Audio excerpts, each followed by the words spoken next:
সালাউদ্দিন ভাইকে অনেক অনেক ধন্যবাদ আপনার বিনয়ী ভাবে দাওয়াত দেওয়ার জন্য। আপনি এতটা বিনয়ী না হলে হয়তো অনেকেই এখানে আসতেন না।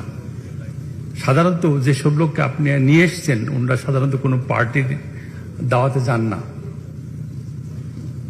তো আপনার এই বিনয়ী দায়িত্ব যদি বিএনপি ক্ষমতায় আসে, যদি আপনি দায়িত্বপ্রাপ্ত কোন মন্ত্রী হন, এই বিনয়ীটা যাতে অব্যাহত থাকবে এটা আমার আপনার কাছে অনুরোধ।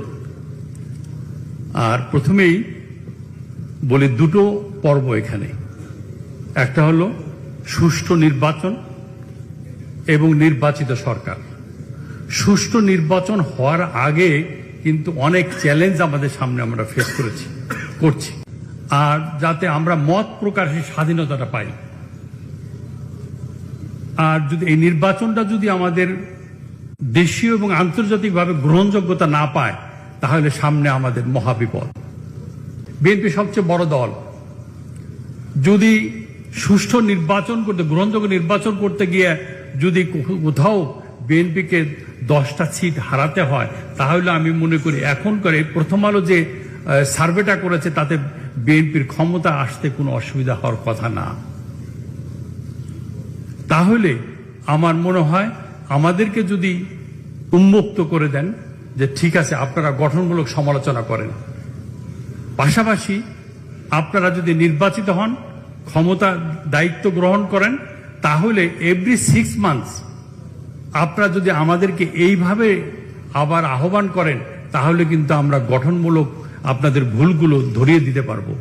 এবং আপনারা আমাদের মধ্যে যদি কোনো ত্রুটি থাকে আপনারা ধরিয়ে দেন, এবং আপনাদের মন্ত্রণালয় যদি সরকার আপনারা গঠন করেন আপনারা একটা জবাবদিহিতার জায়গা রাখবেন। তাহলে আপনাদের যে প্রতীক্ষা, যে আকাঙ্ক্ষা দায়িত্ব গ্রহণ, নতুন বাংলাদেশ গড়া, সেই গড়া সফল হবে এবং আমাদের সাপোর্ট অব্যাহত থাকবে। আজাদ ভাই, আপনি 6 মাসের যে প্রস্তাবটা রেখেছেন ইটস ভেরি রিজনেবল।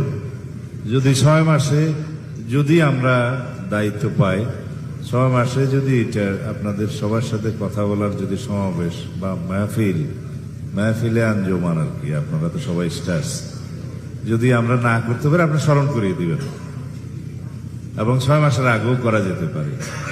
এটা এত জরুরি যে এই গ্যাপটা যেন সৃষ্টি না হয়। আমাদের সাথে গণমাধ্যমের একটা দূরত্ব সৃষ্টি হয়েছে বলে অনেকে সমালোচনা করেন, কিন্তু এটা আসলেই সত্যি যে আমাদের সাথে একটু দূরত্ব কেন যেন সৃষ্টি হয়ে গিয়েছিল, সেটা আমাদের